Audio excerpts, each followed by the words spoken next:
Ever since man has looked up into the stars, he has seen strange objects in the skies.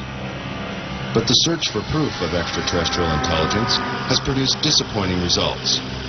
The best so-called evidence has only been a few photographs and film clips. But now, all that's about to change. Since 1985, more than 15 million Americans have reportedly witnessed unidentified flying objects. But despite the seemingly overwhelming evidence, mainstream science has chosen to ignore the subject. But now, for the first time in history, one of the greatest mysteries of this century is unraveling. A former government scientist has come forward to discuss the military's classified work on extraterrestrial spacecraft.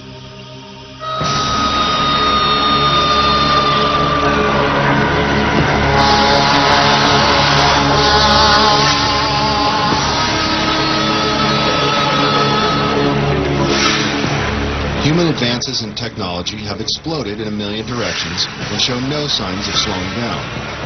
The ever-increasing pace of achievement in the last several decades is unparalleled in human history. The high cost of developing and producing these technologies has limited the number of contenders from the private sector, leaving the government and large corporate businesses on the cutting edge of new discoveries. Always in the public eye, big business competes for high-paying contracts, working night and day to invent or further develop the next big thing to satisfy the masses. The government, on the other hand, must conceal information concerning national security that, for obvious reasons, should not be public knowledge. But when it comes to matters concerning the welfare of our planet, the living beings on it, or potential clues to the mysteries of the universe, many believe it should be our right to know. The end of World War II and the invention of the atomic bomb signaled a new era of international mistrust. Since the earliest days of the Cold War, which coincides with the Roswell incident and the start of the modern UFO era, the military has been especially secretive about its advances and achievements, while always searching for the perfect weapon or super sophisticated tool of espionage.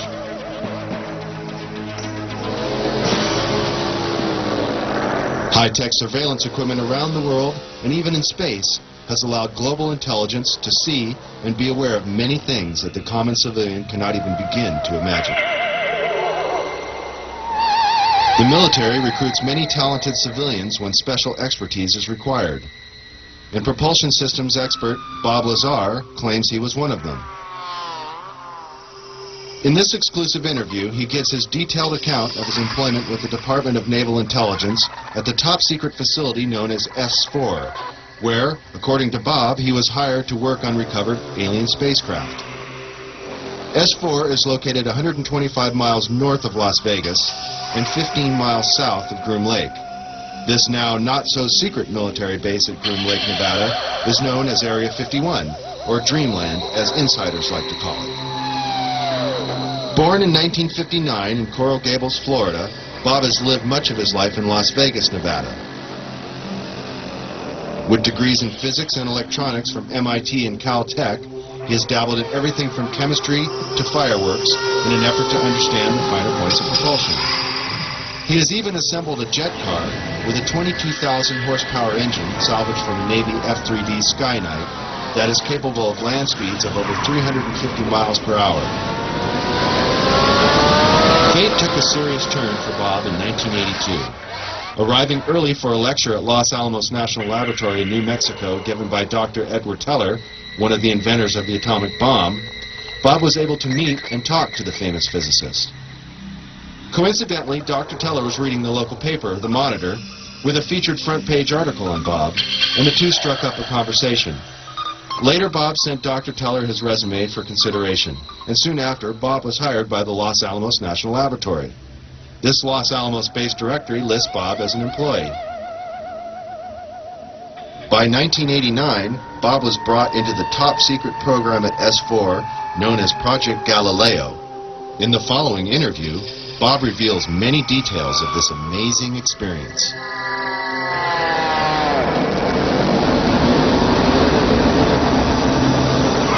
Did you witness any disk technology at Area 51?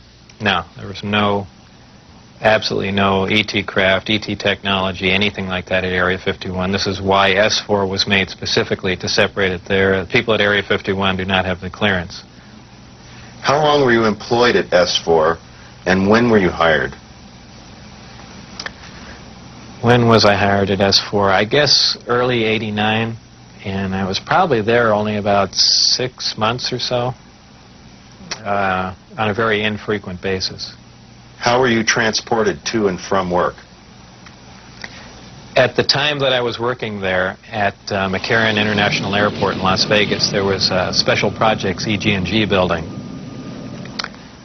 When I was told to go to work, I drove there, parked my car there, and got in a plane at the airport, flew to Groom Lake, where I deplaned and waited for a bus, and the bus drove me down to S4. The S4 facility is an area just off the Papoose lake bed, dry lake bed, and it consists of 9 hangars. The hangars have sloped doors on them with a sand texture coating. Around the opposite end of the hangars, there's the standard entrance where you're dropped off at, go through a security check, and inside there's a small complex. There's some office space, there's several laboratories, the hangars themselves, of course, and a few other places. I didn't have free rein to go wherever I wanted to. Everywhere I went to, I was essentially escorted, so that was really all about that I saw. Inside the facility, what was the basic layout? Were there underground levels? I don't think there were any underground levels to it, though there could have been. I don't think it was an extensive underground facility. It just looked like an installation that was butt up against a mountain.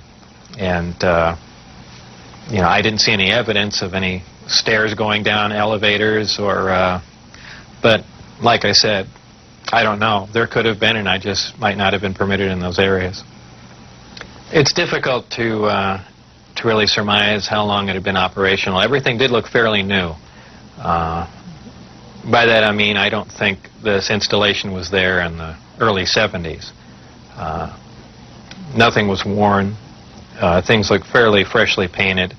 So, as a ballpark guess, I would say it would really surprise me if the installation was older than 5, 7, 10 years, something like that. A scientist killed in the project. What exactly happened there? Allegedly, obviously, I didn't see this, and I don't know it to be fact, but this is what I was told, that I was hired to replace one of a couple people that were killed while working on one of the reactors from one of the crafts. Apparently, they, for whatever reason, cut open an operating reactor, and the device exploded, killing both of them. The scientists that were killed there, allegedly the detonation from the explosion was fairly large. It would have rivaled a small tactical nuke. So it was done at the Nevada test site, and it was to be passed off as an unannounced nuclear test. Did you have any direct contact or communication with aliens? No, not at all. Tell us about the briefing files. Under what conditions did you gain access to them? I was put into the briefing room with 121 or 22 briefings, and really was just told to sit and read through them. I think they were there just to mainly educate me on what was going on. They weren't a complete in-depth explanation on everything else, but just essentially a brief synopsis on some of the other projects that were going on there. Supposedly, the information, now this isn't something that I determined, it's something I was told, that the crafts originated from a planet that orbited the Zeta Reticuli star system. Zeta Reticuli 1 and Zeta Reticuli 2 are two stars of a binary star system. The craft allegedly came from there. 1 or 2 autopsy photographs I saw dealt with just a small photograph, a bust shot essentially, just head, shoulders, and chest of an alien where the chest was cut open in T fashion and one single organ was removed. The organ itself in the other picture was cut and vivisectioned essentially. Showing the different chambers in there. This was totally unrelated to anything I was doing, but from that photograph it looked like what you see in UFO lore as the typical gray. So how tall it was from what I could see, I couldn't tell because I only saw a portion of the photograph. But if everything else you see is correct, I would imagine it was 3.5 or 4 feet tall. But there again, all I had to see was a photograph, and I didn't have much to go on. What was the incident in 1979 that brought the alien exchange program of information to a halt? Again, this is a story that was relayed to me, and allegedly what happened in '79, there was some sort of information exchange going on where there were actual live aliens at the facility, and at one particular point there was an area where some security personnel went to enter. And apparently, because of not the sidearms, but the bullets in the sidearms, from what I understand, if they would have entered the area, the bullets would have detonated. And supposedly one of the creatures tried to stop the security personnel from entering the area, and a fight ensued. And the bottom line from the altercation was that the security personnel, I don't remember how many were involved, but were all killed, and they died of head wounds, and that's all that I heard of that story. What was your job description at S4? My official job description was a senior staff physicist. I don't know if I actually had that position when I was there, because I was there so infrequently. I wasn't supervising anyone, so that was the official position I was hired under. But whether or not I actually acted in that capacity, I don't know. What was the size of the staff working on Project Galileo? Well, there were 22 people employed there totally. And that was specifically for the Galileo project? No, for the entire project. Oh, I see. There were 22 people with majestic clearance. I had majestic clearance. Majestic clearance was designated as clearance 38 levels above Q clearance, and Q clearance is the civilian top secret clearance. When did you see your first disc? The first disc I saw, I believe it was the second, or I think it was the third time I was up there. Normally the bus pulled around to the opposite end of the facility, which was the main entrance, and that's where we went in.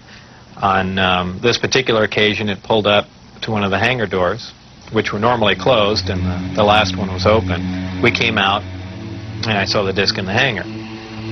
Upon seeing it, it struck me that, well, this explains all the UFO sightings. Not thinking that it was an extraterrestrial craft, that this must have been some advanced form of fighter that we've been working on for years, and, people have just caught it being tested, so on and so forth. And it never even occurred to me, even though I was looking at an extraterrestrial vehicle, that this wasn't man-made. When did you realize the craft was not of earthly origin? Well, it probably really hit me when I got inside the craft and looked around and began to understand how the craft was operated, and finally grasped the whole project as a whole, as what we were doing, the fact that we weren't building this thing, we were trying to find out how it was made. We were back engineering it. What is back engineering? Well, back engineering is taking a finished product and finding out how the device or product was produced, and essentially determining whether or not you can duplicate it. Now, scientists aside, what was your emotional response? What were you thinking were the implications to the world or man in general from these revelations?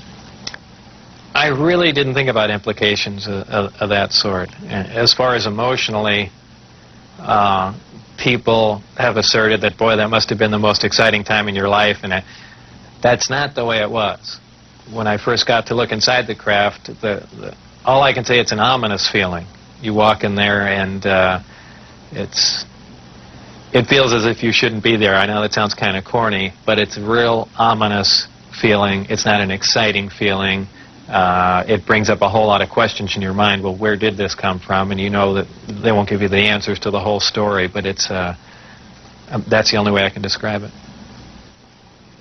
It produces a gravity wave, which is similar to the gravity wave that the Earth produces. However, the craft phase shifts the wave. In other words, it turns the wave not really in an opposite polarity, but something to that effect, where it will work against the natural gravity wave of the Earth, and it produces lift in that effect. Is there any internal protection for the crew? Does the craft generate a gravitational field inside the craft itself? Well, the craft generates its own gravitational field. Being inside that field essentially doesn't shield you, but essentially you're in, and this is a terrible way to say it, almost in a different realm, because you're now influenced only by that gravitational field. For instance, people wonder how a craft like this can make a turn at such high speed, a 90-degree turn, when they would imagine people slamming up against the wall or something to that effect. Well, that really wouldn't happen. Inertia would have no effect. You're in a distortion. And don't forget that gravity distorts time and space, so really nothing is going to influence you while you're in there. Describe the gravity amplifiers for us and some of their different operating configurations. There are 3 amplifiers. The craft can operate on a single one, can lift off the ground.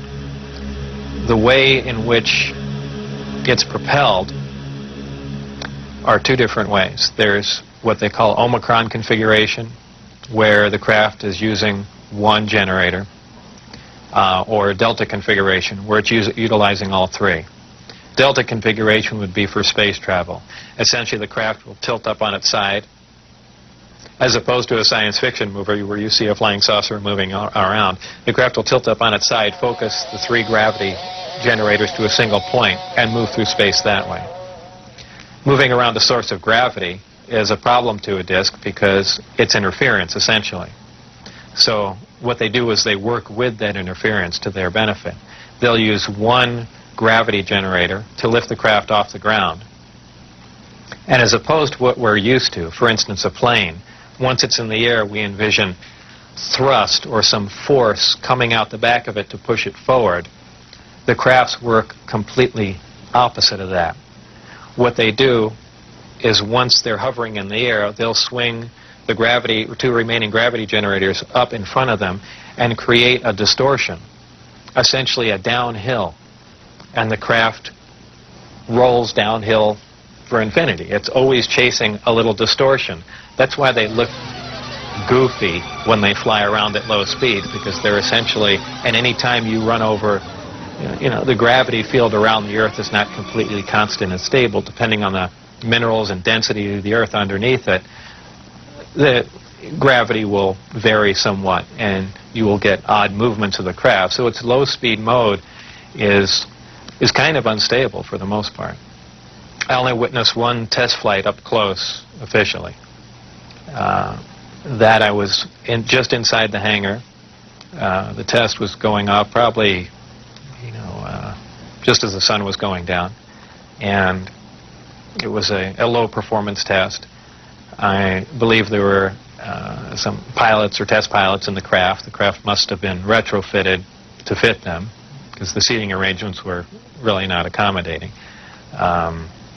They were in radio communication with the craft, which is kind of surprising to me, because the gravity waves that the craft was producing should have distorted the radio waves also. So apparently there's something there that I don't understand.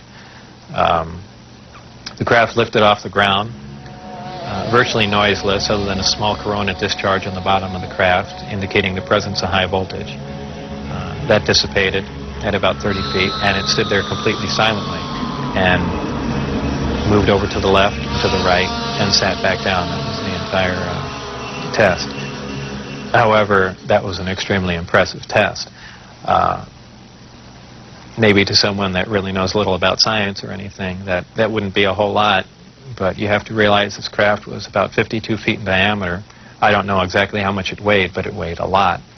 And this was quite a scientific feat, to lift something completely silently, under control. and perform a maneuver like that. The craft itself was, I assume it was metal. It was cold to the touch. That's why I say it was metal. But it was a brushed aluminum, actually just an unfinished stainless steel, not shiny finish to it. Had no seams. It was as if it was injection molded from one giant die. I was completely amazed. I can't really reflect on how it made me feel, but that was exciting. How would you define gravity? Could you describe in layman's terms its basic principles for us? Gravity is something difficult to explain because it's something that we essentially don't understand. It's just something that we can observe. Not much is really known about gravity. There are many theories about it, but they are just mainly theories. There's theories of gravitons, which allege that these are these subatomic particles that act like an attractive force like gravity that exchange between two pieces of matter.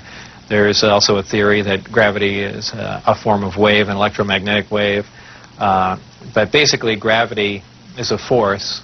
It's the attraction. It's the inherent property of matter to have gravity, a mutual attraction for each other, and it's basically all that we really know.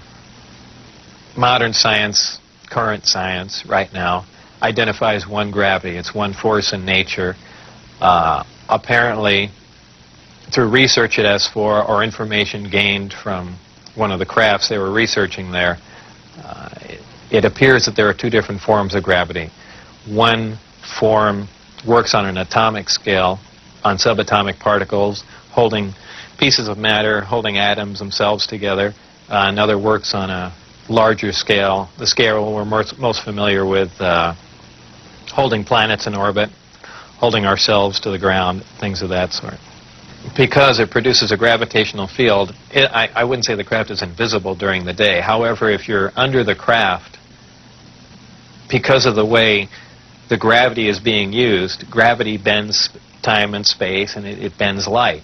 If you are looking underneath the craft or from certain vantage points, you will actually see what's above the craft. It's really a trick of the way light bends under the influence of gravity. For instance, we can see stars that are behind the sun, that are blocked from our view by the sun. The reason we can see them is because the sun has a tremendous gravitational field, and it's bending the light around it where we can see the star. Space-time and gravity are all essentially interrelated. They all act on one another. Gravity bends space. Gravity also distorts time. When you vary one, you essentially vary the other two. If you, as an example, if you have a massive body, say a planet or something that's making a lot of gravity, producing a lot of gravitational waves, if you will, it distorts space. It bends space to it. It also slows down time. These things aren't theories. We know them to be true. We cannot artificially create this because we can't create gravity. But this is how they're all interrelated. What are some of the inherent problems with traveling at the speed of light? There are several problems traveling at the speed of light. Just a couple of them are the fact that as your speed increases, so does your mass proportionally. In other words, the more energy you put in to go faster begins to slow you down by the fact that it's converted into mass.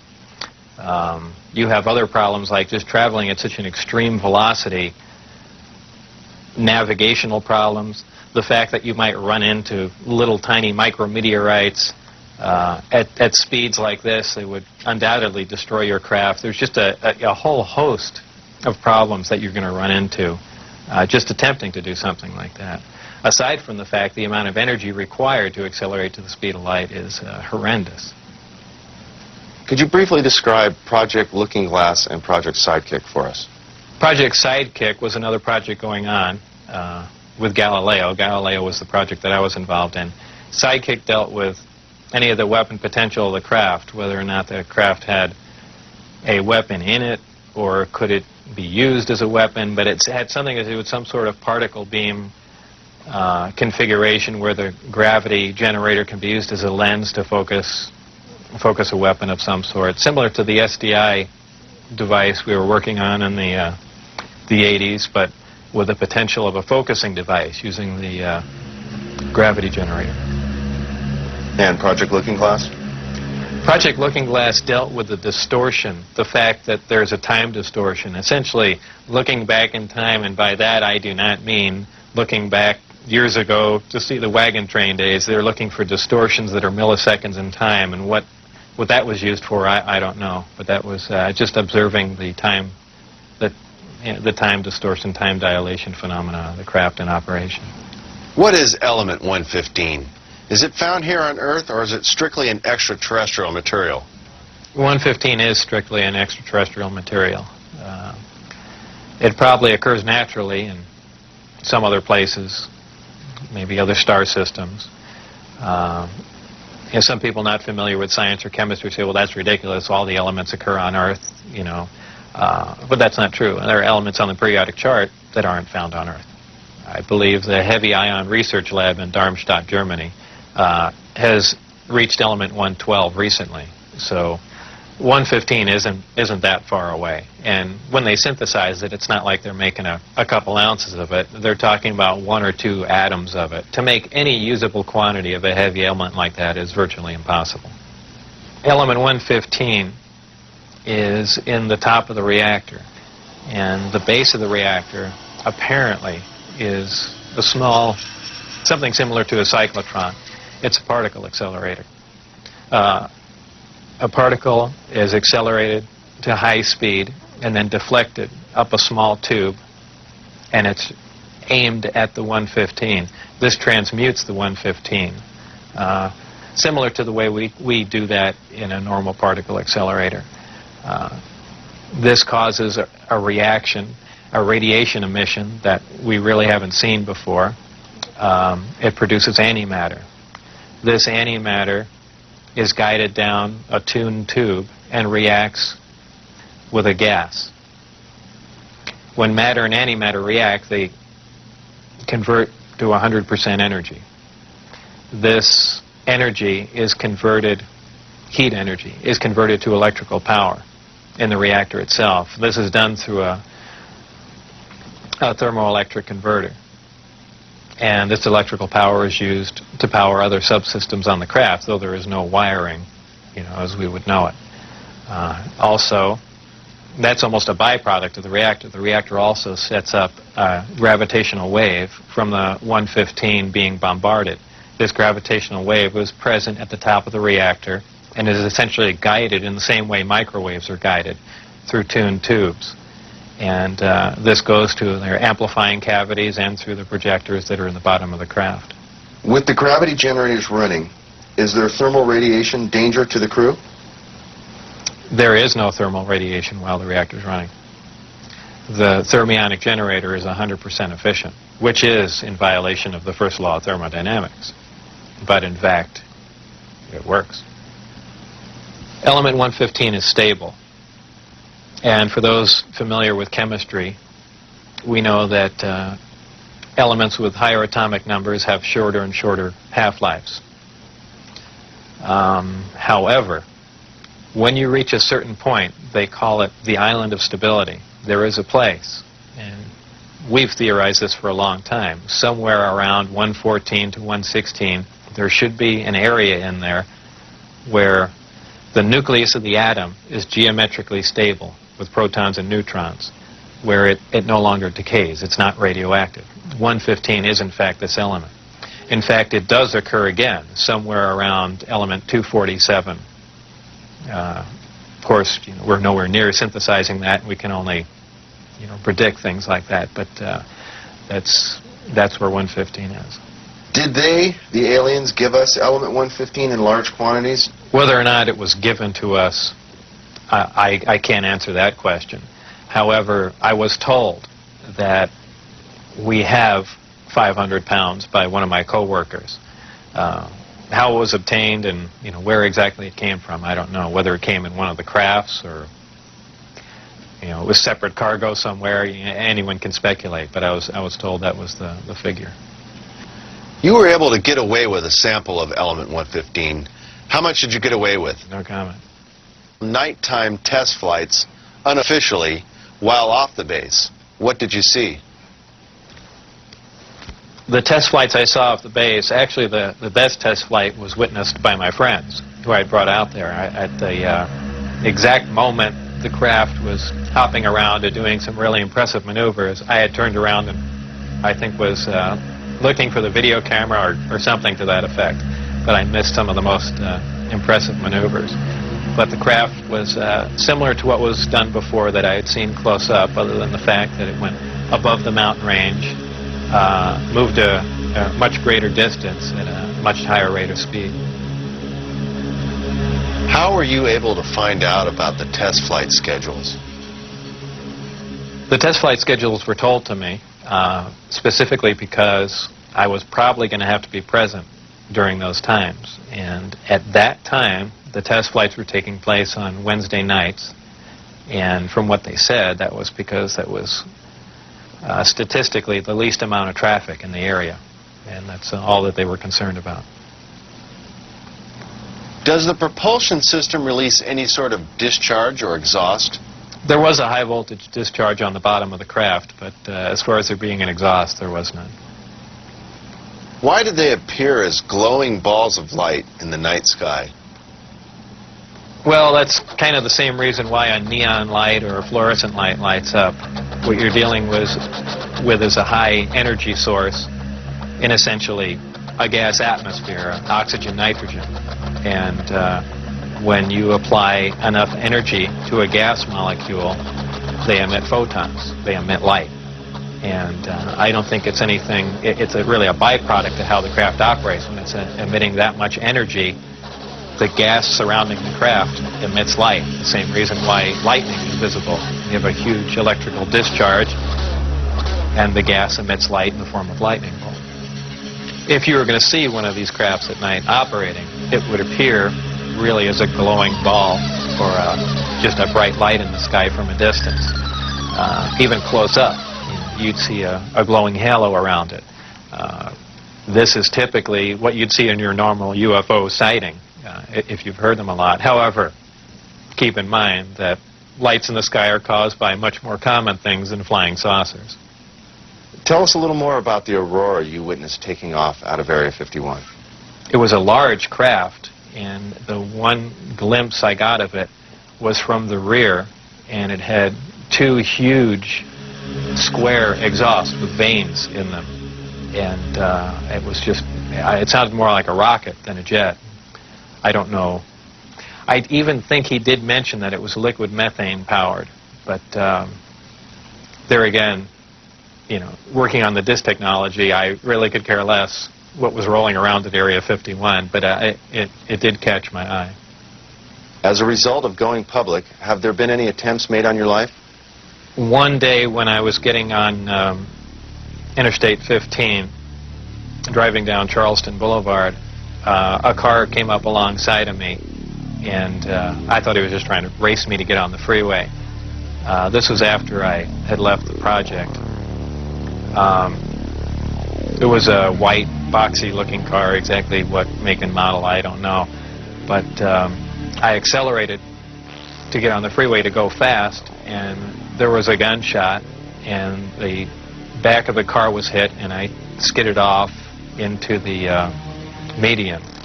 And I stopped, and I was frightened, and I just stood there because I thought the guy was going to be alongside of me and just shoot me. I had nothing to do. I was essentially paralyzed with fear, and I waited there, and then nothing else happened. And do I know it was a government agent trying to kill me? No. Could it have been a drive-by shooting? Maybe.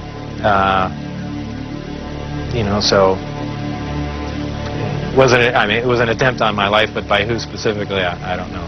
Though I was threatened before I had left. That they threatened my wife's life and my life, so I can only put two and two together and say that they were kind of pissed at me. In an earlier interview, you had mentioned that they had put a gun to your head. Tell us about that.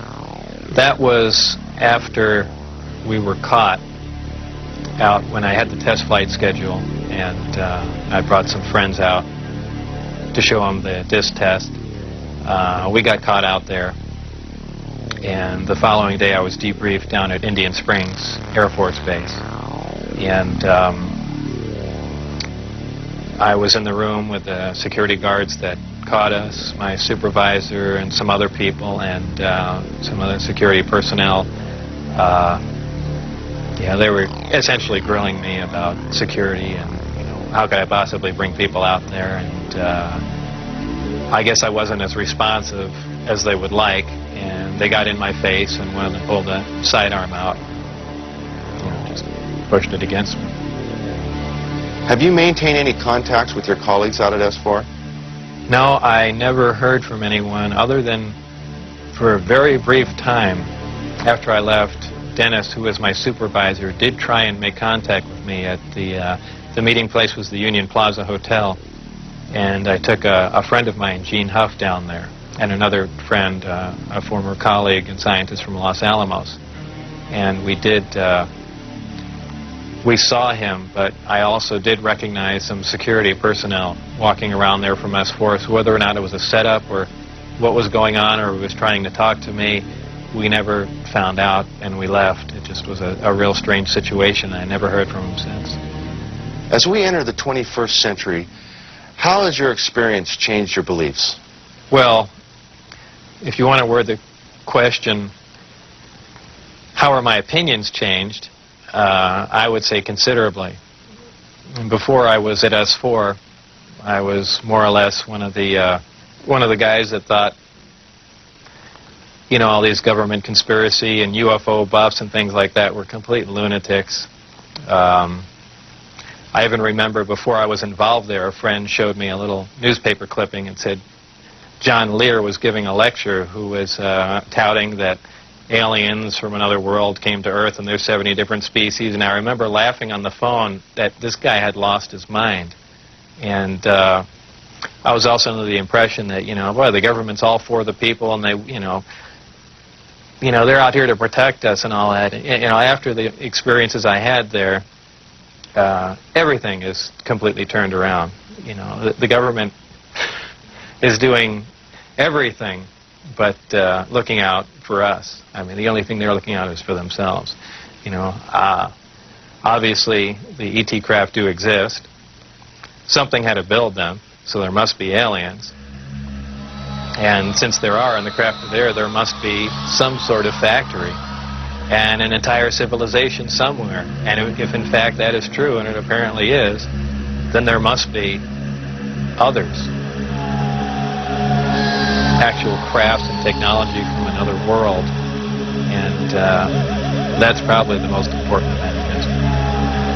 It kind of moved from science fiction into reality, in my mind. And it really just, I guess, opened my eyes.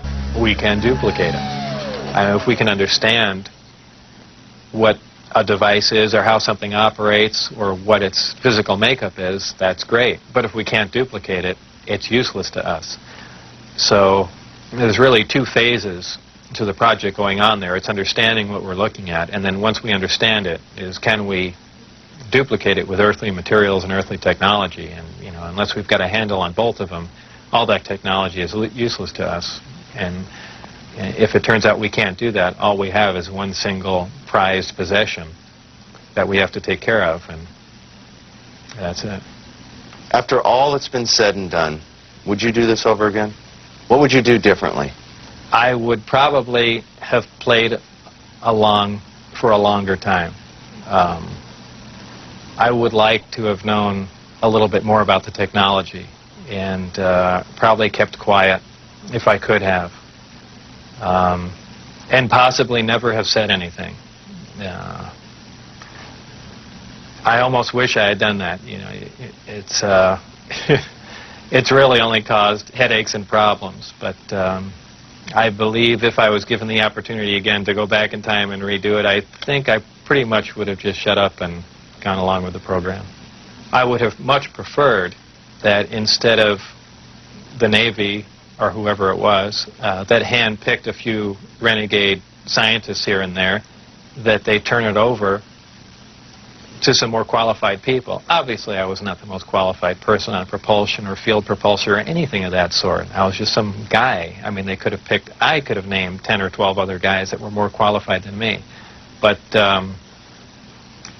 you know, if they turned it over to the scientific community and not just a couple guys here in the United States, I mean, you need a large group of people in a large lab to research what's going on there, not a little quiet installation. It's the security itself that prevents them from getting anywhere. I mean, they never do work hand in hand. You can't have a military mind. Science itself must communicate. You have to have a free exchange of ideas. That's how things progress. And when you clamp down on a security system like that, where you work in isolated groups and ideas cannot be exchanged, you don't get anywhere, and that's the problem they have. What does the future hold for Bob Lazar? Well, I'm not really involved in any of that stuff anymore. That's kind of put behind me. I have my own businesses that I work at, some computer graphics, some consultation, other technical jobs, radiation detectors, and a few other things like that. So really, I just go about my life, and that's, you know, something that happened that was fantastic, and it's over, but it's kind of hard to shake it loose. But eventually I will, and that'll be that. I think all the surveillance and everything stopped. I don't think anyone's bothering to monitor me. I've said everything that I know. It's been all over the place, so it's kind of a done deal. As far as whether or not there are any craft out there, I believe, you know, they were out and gone in probably the late '89, early '90, and the only thing people see now out there are either flares or planes coming into land, but that's about it. Did you have an interest in flying saucers or science fiction in general as a child? I was never interested in flying saucers as a child. Science fiction, you know, I watched Star Trek, I guess, with everyone else back then, but for the most part, yeah, I didn't even believe in flying saucers up until I was employed at S4.